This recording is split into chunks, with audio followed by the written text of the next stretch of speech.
their budget, and the founders were smart. They allowed the federal government to deficit spend to compensate for the United States of America.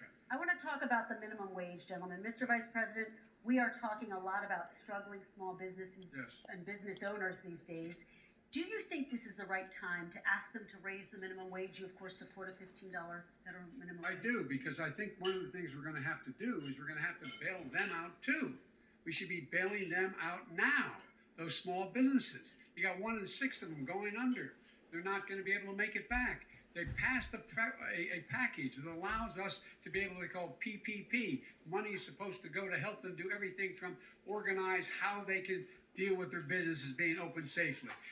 Schools, how they can make classrooms smaller, how they can hire more teachers, how they can put ventilation systems in. They need the help.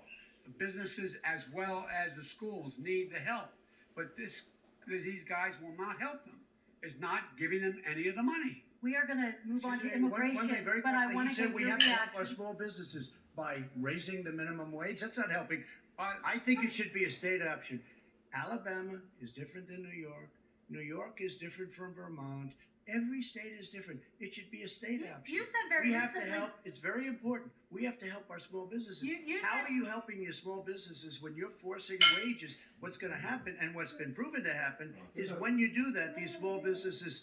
You said recently you would consider raising the federal minimum wage to $15 an hour. Is that still the case? And I would consider it to an extent. But In a what I second really administration? in a second administration, but not to a level that's going to put all these businesses out of business. It should be a state option. Look, I've lived in different places. I know different places. They're all different. Some places, $15 is not so bad. In other places, other states, $15 would be President ruinous. Trump, thank you. Quick response, Vice President Biden.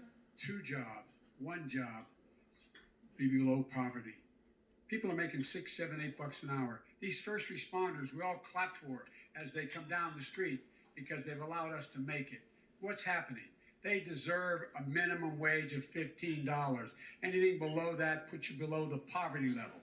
And there is no evidence that when you raise the minimum wage, businesses go out of business. That is simply not true. We're going to talk about immigration.